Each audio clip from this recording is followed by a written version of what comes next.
Et bienvenue dans Interview, une émission qui va à la rencontre de différents profils, des hommes, des femmes, avec des parcours, des projets différents. Aujourd'hui, nous avons le plaisir d'accueillir Mohamed Fahmi, fondateur du magazine Kalila, et Dimna, destiné aux enfants musulmans de 7 à 12 ans. Bonjour Mohamed. Bonjour, assalamu alaikum, enchanté. Mais bienvenue dans Interview sur RTV. Je ne sais pas si vous connaissez un petit peu Interview. On va dans la profondeur, on sonde l'âme, le cœur, on essaie de comprendre justement qu'est-ce qui vous a amené à être fondateur de Kalila et Dimna Magazine. Mais avant, on aimerait connaître votre parcours professionnel. Avec plaisir. Comme vous l'avez dit, je m'appelle Mohamed Fahmi, j'ai 28 ans. Je suis de formation ingénieur informatique en développement plus spécifiquement. Mon parcours après un bac scientifique, je me suis orienté vers médecine. Comme c'est un concours, bon, j'ai pas réussi le concours, donc je me suis orienté vers ingénieur informatique. Après avoir commencé un peu à travailler, j'ai eu une idée en fait. Comme tout le monde a des idées. C'est venu comme ça ou au contraire, je ne sais pas, vous avez regardé la télé ou alors dans un rêve ou... Parce que les idées, en fait, les inspirations, elles viennent mais à un moment bien précis. Oui, exactement. Je ne sais pas du tout ce qui s'est passé. En fait, j'avais depuis longtemps une attirance, une appétence pour la transmission, l'éducation et les enfants, oui, en général. Et plus particulièrement aussi on va dire le monde du livre. Depuis que je suis petit, mes parents m'avaient abonné à plusieurs magazines généralistes et spécialisés en sciences, en art, en histoire, en littérature aussi. À partir de quel âge vous avez commencé à lire les magazines? Depuis la primaire. D'accord. Voilà. Okay. Et en fait, j'ai constaté que c'est ce qui avait forgé une certaine culture que j'avais. Et je sais pas, cette idée m'est venue d'un coup, je me suis dit, mais pourquoi ne pas faire la même chose à destination de cette communauté à laquelle j'appartiens, qui est celle des musulmans. Donc j'ai un peu cherché, et en français, il n'y avait vraiment aucune offre à ce niveau-là. Donc je sais qu'il y a, on va dire, l'offre pour la jeunesse musulmane qui se développe de plus en plus en termes de livres, etc. Mais il y a certains sujets qui ne vont pas être abordés ou bien abordés d'une certaine manière. Donc je me suis dit que le format du magazine pouvait se prêter parfaitement aux objectifs visés. C'est-à-dire la fréquence en fait. Un magazine, c'est un rendez-vous fréquent et ça fait aimer aussi la lecture. C'est un rendez-vous varié aussi et un rendez-vous avec des textes courts, pas forcément un livre qui est long. Donc voilà ce qui m'a intéressé au format du magazine. Alors, la naissance du magazine, c'était il y a combien de temps? C'était exactement il y a 2 ans. Il y a 2 ans. Voilà, il y a 2 ramadans. Où le premier numéro est sorti et l'idée, elle est née 9 mois avant la première sortie du magazine. D'accord. Et la fréquence, c'est un magazine tous les combien? C'est un magazine qui se veut sortir tous les 2 mois, mais pour l'instant, on va dire qu'il sort tous les 3 mois. Tous les 3 mois. Alors, parlez-nous de ce magazine, les différentes rubriques qu'il y a dedans. Alors du coup, là, j'ai amené pour l'occasion les 5 numéros qui sont déjà sortis. Ouais, on va les montrer, comme ça. Oui, je peux montrer par exemple le premier numéro qui est sorti, spécial Ramadan. D'accord. Il y a plusieurs rubriques qui vont de bandes dessinées à des jeux. Il va aussi y avoir des activités manuelles et aussi des dossiers, des articles, des actualités, des reportages sur différents sujets. Là, on voit le magazine numéro 1 qui parle spécifiquement du Ramadan, donc c'est un sujet assez religieux.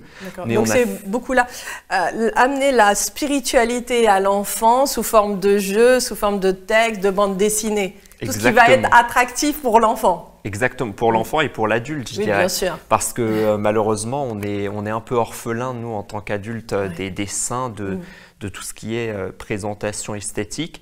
Mais en réalité, c'est la meilleure manière d'amener la connaissance. C'est d'attirer. Donc là, je vous ai présenté le numéro du Ramadan, mais par exemple, on a un autre numéro qui va parler de l'astronomie. Ah, bien. Donc, il n'y a pas que des sujets purement religieux, mais il y a une trame religieuse pour montrer, pour faire le lien entre ce que l'enfant va apprendre à l'école. Entre les sciences, c'est ça. C'est ça, exactement. Et la spiritualité, la religion. C'est ça, entre la culture en général, qu'on va apprendre à l'école, dans notre environnement au quotidien, et la spiritualité et la religion. Oui, c'est intéressant. Et je peux regarder donc la tête dans les étoiles. J'aime bien le titre. Donc c'est vrai que Allah augmente mon savoir, tout sur l'astronomie. Et il y a des récits, donc Sulayman et la huppe. C'est vrai que c'est intéressant. Et en plus sous forme de dessin, ça c'est très bien. Très bien dessiné. Je salue les illustratrices. C'est ce que j'allais dire en fait. Tout est fait maison. On a une équipe d'illustratrices, de rédacteurs et de rédactrices, de correcteurs. D'accord. Voilà, qui est encore que je voudrais agrandir, hein, mais voilà, qui sont vraiment très compétents. Donc Amir et Lina. Amir et Lina font partie, on va dire, des personnages récurrents. J'aime bien cette bande dessinée, vous vous êtes arrêté dessus. En fait, c'est une bande dessinée récurrente dans chaque numéro qui va présenter systématiquement un hadith ou un verset, donc une tradition prophétique ou un verset du Coran lié souvent au comportement. Donc, on va prendre ce hadith et ce verset, par exemple le hadith de l'intention, et on va l'introduire avec cette petite bande dessinée. Puis on va présenter le hadith dans la page d'après, agrémenté d'une grande illustration inspirante. Donc l'enfant, en fait, va pouvoir mettre en perspective ce que ses parents lui ont enseigné, en fait. Donc, grâce à ces deux personnages d'Amir et Lina. Et donc, ça, c'est une des 3 bandes dessinées du magazine. On a une grande BD aussi à la fin, qui va à la toute fin de 5 pages, qui va présenter des personnages historiques, parfois méconnus du patrimoine musulman. Par exemple, là, on va présenter Fatima al-Fihriya dans le numéro 1 et le numéro 2, c'est en épisode. Fatima al-Fihriya qui est une grande dame qui a construit une des plus anciennes universités au monde à Fès, au Maroc. D'accord, c'est super intéressant. En tout cas, il y a même des recettes de sablé, ouais. Testé et approuvé. Ah, testé et approuvé en plus. Ah oui. Donc c'est pas mal. Il y a tous ces jeux aussi de connaissances, hein, avec les mois de l'hégire, avec l'écriture arabe. C'est ça. Voilà, alors l'arabe, c'est très intéressant. Hein. Tout le magazine est en français, parce que l'objectif c'est de le rendre accessible aux enfants autant qu'aux parents qui parfois sont de 2e, 3e génération, qui sont pas toujours à l'aise avec l'arabe, mais le but c'est vraiment de transmettre la religion. Et l'arabe va être présent par touche dans les dossiers et dans les jeux. On va faire de l'initiation vraiment, juste de l'éveil à l'arabe. Qui vous aide pour justement les mots croisés, les jeux? Vous avez toute une équipe ou? Oui, on a toute une équipe. Donc voilà, c'est classique, hein. On fait des conférences de rédaction, donc c'est des réunions, on va décider des sujets à aborder et chacun va mettre ses idées. Et donc ensuite, ça va donner ce magnifique magazine qui est varié et qui résulte en fait de la variété aussi de notre équipe. Donc vous allez aussi à la rencontre d'enfants, leur poser les questions justement sur leurs connaissances? Voilà, donc c'est bien de le souligner. Il y a une rubrique justement qui s'appelle « Pose ta question ». Donc comme tout magazine, on va avoir le courrier des lecteurs, mais cette rubrique, elle est particulière. On a des enfants qui nous envoient leurs vraies questions et on leur répond. Donc ils nous l'envoient par mail à salam@kalilaedimna.com et nous, on va leur répondre. Si on ne maîtrise pas le sujet, souvent des sujets religieux, ça demande à être pris avec des pincettes, avec des sources.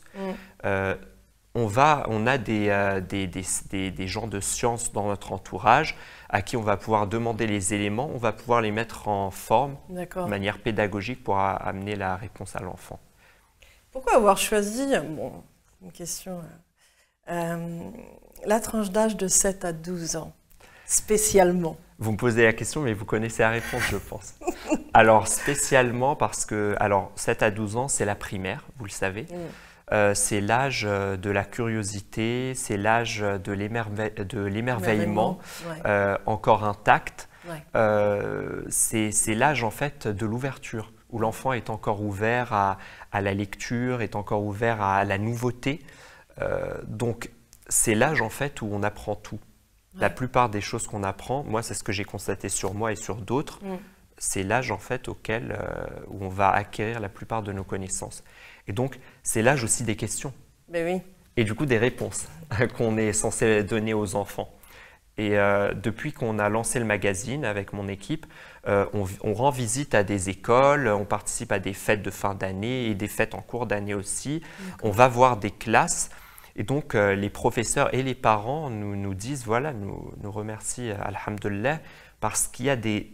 En fait, c'est un vrai support, c'est une ressource pour aider à répondre à certaines questions, à raconter certains récits.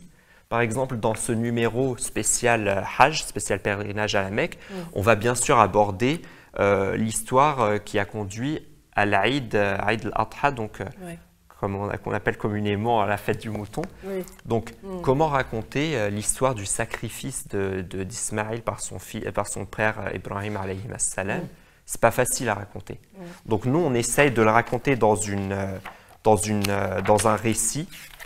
On va présenter ça avec une image aussi, avec un lexique, pour accompagner le parent à présenter ça. Expliquer d'une manière plus facilement, on va dire, sans pour autant, parce qu'on parle de sacrifice, surtout pour l'enfant, des fois, certains enfants qui peuvent être choqués, sacrifice d'un mouton. Bien sûr. Mais lorsqu'on on met des bons mots là où il faut, avec justement un magazine comme ça, comme support pour aider les parents, c'est beaucoup plus facile. Et en plus, ils le font ensemble, c'est-à-dire ils lisent ensemble. C'est ça qui est bien, c'est d'accompagner son enfant dans la lecture. Et puis s'il se pose des questions, parce que c'est l'âge oui, il pose des questions, pourquoi, et ceci et cela, et de pouvoir justement les accompagner vers cet apprentissage, parce que la lecture, c'est la nourriture spirituelle. Et qu'on soit jeune ou non, on a tous besoin de cette nourriture spirituelle. Sans savoir, de toute façon, le premier mot, c'est ikra. Donc, sans savoir, nous ne pouvons pas répondre à des questions, par exemple, de personnes qui ne sont pas de confession musulmane, ou même des personnes de confession musulmane qui ne connaissent pas réellement l'islam. Donc, c'est pour ça qu'il est important d'apprendre, mais d'apprendre les bonnes sources. Voilà. De faire attention à des interprétations qui sont erronées, mais là, vraiment aller dans la profondeur des sources. Et ce qui est bien, c'est que vous êtes accompagné d'équipes de savants, de professionnels, qui, justement, ont acquis ce savoir. C'est ça exactement, et au-delà de ça, déjà, on va éviter tous les sujets qui vont être polémiques, on n'en a pas besoin. Le but, c'est d'éveiller l'enfant aux bases de la religion, et dans les bases, il n'y a pas de polémique généralement, et dès qu'il y a des sujets religieux, par exemple les histoires des prophètes, parfois on peut trouver des choses plus ou moins farfelues dedans, on a toujours les références à la fin, pour les personnes intéressées. Non mais c'est important parce que, quand on touche à la religion, il y a beaucoup de personnes qui vont me dire quelle est la référence, quel est le hadith, quel est le verset ou la sourate du Coran qui explique cela. Et c'est très important parce que c'est une lourde responsabilité que de transmettre un savoir sans référence. Parce qu'il y a les gens qui sont là et qui lisent et qui écoutent. Et si ce n'est pas véridique, on peut emmener énormément de personnes dans des endroits qui ne sont pas les bons. Et c'est pour ça que c'est important. Et alors, moi, j'aimerais dire, c'est qui Kalila, Dimna? Alors, Kalila et Dimna, à l'origine, ça vient du nom de Kalila wa Dimna, qui est un recueil de fables, un peu comme les fables de La Fontaine. Sauf que ces fables, elles viennent à l'origine d'Inde. Ensuite, elles sont transmises en perse. Elles ont été traduites en arabe par un persan converti à l'islam qui s'appelle Abdullah ibn al-Muqaffa. Et à partir de cette version en arabe, ça s'est diffusé un peu partout et en Europe. Et c'est arrivé aussi aux oreilles de notre Jean de La Fontaine nationale. Donc, Kalila wa Dimna, c'est le nom de deux chacals qui sont les héros de fables. Des chacals. Ouais, c'est ça, ce sont des chacals exactement. Qui sont les héros de la fable principale de ce recueil. Et d'ailleurs, on a repris à notre compte Kalila wa Dimna, les deux chacals, en tant que mascotte. Donc, oui, on a toujours une bande dessinée qui va introduire le numéro avec nos deux amis, Kalila ou Adimna, les deux chacals. D'accord. C'est très intéressant, justement. En plus, à chaque fois, vous les citez, quoi. Ça cite la source. C'est ça. Et pourquoi, justement, avoir décidé de le nommer, justement, le nom de ces deux chacals? Bah, comme je viens de le raconter, Kalila ou Adimna, le recueil de fables, en fait, il s'est transmis partout. Donc, en fait, il est universel. En plus de ça, il y a une dimension morale, il y a une dimension de bon comportement. Donc c'est surtout ça. En fait, c'est le fait que cette transmission et cette mémoire comment dire, de valeurs, de bon comportement. C'est ça. C'est ce qui vous a motivé à... Exactement, c'est le bon comportement d'un côté et l'universalisme de l'autre. Parce que le but, c'est de ce magazine, il est dédié aux enfants musulmans, on va dire francophones en général, et on sait qu'ils ne sont pas d'une seule origine. Bien sûr. En France, on a l'impression que il y a une grande diversité, et donc l'objectif, c'est vraiment de montrer que tous ces enfants puissent s'identifier à ce magazine qui veut les éveiller à leur religion, qu'ils soient originaires d'Afrique, d'Asie, d'Europe même, ou d'ailleurs.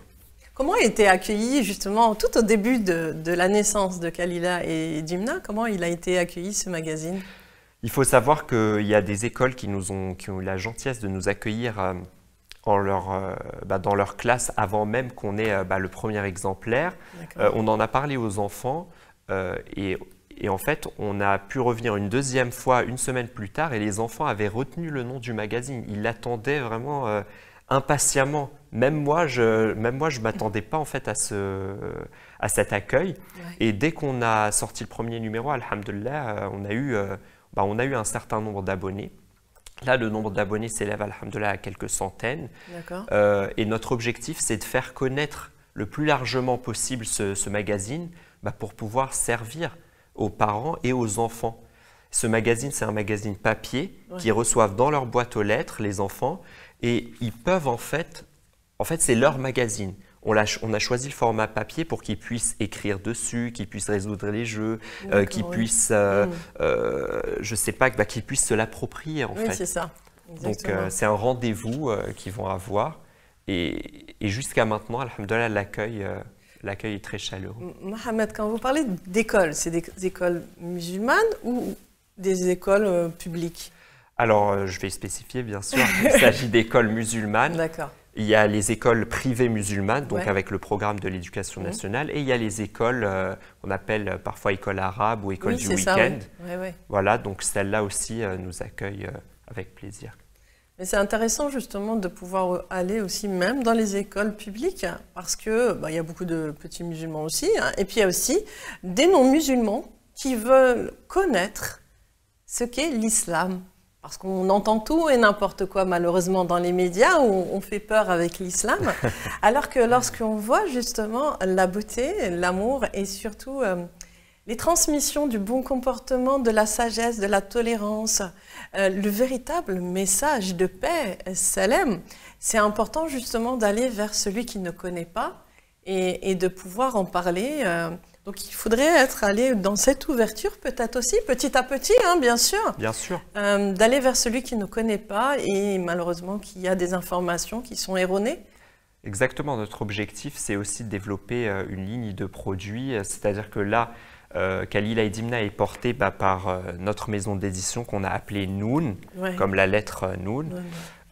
Donc l'objectif c'est de développer en plus de ce magazine des livres qui ne vont pas forcément être à destination uniquement d'un public musulman. Pour tout le monde. Voilà. Par exemple, le vivre ensemble, prendre un enfant de confession musulmane, chrétienne, enfin de tout type justement d'horizon, et de pouvoir les amener à travers une bande dessinée à des messages de paix et de respect et d'amour mutuel, puisque la source est la même. Exactement, c'est de décrire tout simplement la réalité qu'on vit et la réalité que vivent ces enfants. Quand ils vont à l'école, ils se mélangent avec d'autres enfants et ils se comportent souvent d'une très bonne manière. Le problème, c'est la description, c'est comment on nous décrit, c'est pas comment on se comporte en réalité. C'est exactement ça. Et donc, c'est pour ça que c'est important, justement, cette transmission.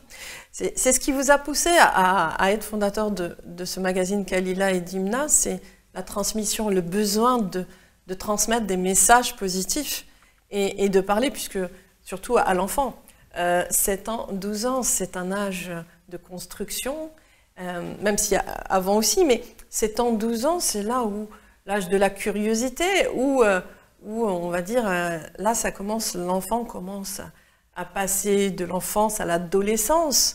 Et en fait, si le terreau là est, on va dire, rempli de bonnes substances, et là, spirituelles et surtout culturelles aussi, hein, puisqu'il y a la culture dedans, c'est important.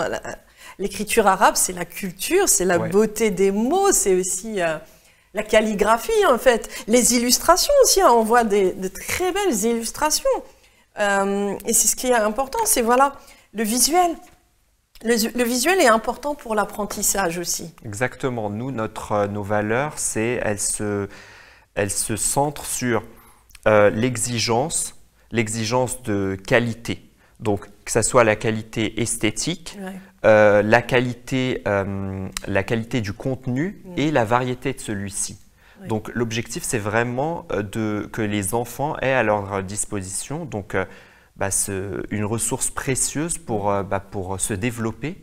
Et voilà, en gros, que ça leur fasse plaisir de lire, ce magazine, qu'ils associent en fait, qu'ils n'associent pas forcément l'apprentissage de la religion à, je ne sais pas, seulement 2, 3, 4 heures le week-end, mais qu'ils se rendent compte que c'est vraiment une trame de vie qui les guide dans le bon comportement et à aller vers autrui. Voilà, avec une bonne intention. C'est ça, toujours la niya, toujours la bonne intention. Hein. Elle est là. Hein. De toute façon, l'action sans la niya, on va dire, ne sert... Bon, entre guillemets, il faut les actions, mais il faut aussi... La niya est primordiale, parce que déjà, rien que la niya en elle-même est beaucoup plus puissante que l'action. C'est vrai. C'est important. C'est elle qui la motive et c'est elle qui la maintient dans le temps. Alors donc, Kalila et Dimna, on peut dire que recherchent l'excellence. Kalila et Dimna recherchent l'excellence, visent l'excellence. Elles recherchent l'excellence dans le contenu, elles recherchent aussi l'excellence dans l'équipe. Donc c'est pour ça qu'on est en constante recherche de personnes qui seraient intéressées à rejoindre l'équipe. Ah, c'est intéressant ça. Passez votre message justement. Allez-y. Merci beaucoup. Du coup, on recherche toujours des personnes, surtout en termes de rédaction, qui pourraient nous faire bénéficier de leur créativité, que ce soit pour les histoires, les scénarios de bande dessinée ou les articles, les reportages, dans l'objectif justement d'éveiller les enfants, de les accompagner dans leur éveil à la religion et au monde. Un site pour vous contacter justement s'il y a des personnes qui sont intéressées? Avec plaisir. Donc notre site, c'est le nom du magazine, c'est kalilaetdimna.com en toutes lettres, KALILAETDIMNA.com. Voilà. Et on vous trouve aussi dans tous les réseaux? On nous trouve sur Instagram, kalilaetdimna.mag et sur Facebook aussi, kalilaetdimna.mag. Et on nous trouve aussi dans des librairies, pas assez pour l'instant. Ça va venir, ça va venir. Exactement, il faut juste prospecter, Inch'Allah. Donc, Barakallahu Fiyum, on a la librairie Al-Bayina à Argenteuil qui nous accueille et on a aussi la librairie de la mosquée de Créteil. Il y a des projets aussi d'international? Oui, il y a des projets de traduction, Inch'Allah, mais pour l'instant, on préfère se concentrer sur le marché français. Sur les petits-enfants français et les parents français. Francophones en général. Oui, voilà, la francophonie. Même le Maghreb, tout ça, on sait qu'il y a des personnes intéressées, alhamdoulilah, mais on préfère aussi se concentrer sur le rythme pour respecter déjà la fréquence, pour respecter l'excellence qu'on s'est fixée au niveau des contenus. Et Inch'Allah, avec plaisir. Il y aura plein de demandes après les émissions là. Barakallahu fiki. Mais en tout cas, merci beaucoup de nous avoir fait connaître Kalila et Dimna, ce magazine pour éveiller la foi, le monde, parce que le monde a besoin d'amour, a besoin de sagesse, a besoin de tolérance et a besoin aussi d'apprentissage. Le cœur doit se raffirmer dans tout ce qui est cette foi qui l'amène à l'ouverture du monde. C'est ça le plus important. C'est ça exactement. Merci Mohamed. Et puis je vais partir avec mon magazine, moi aussi je vais partir. Avec plaisir. À très bientôt. Merci à vous de nous avoir suivis dans cette émission Interview et je vous dis à très bientôt. Au revoir.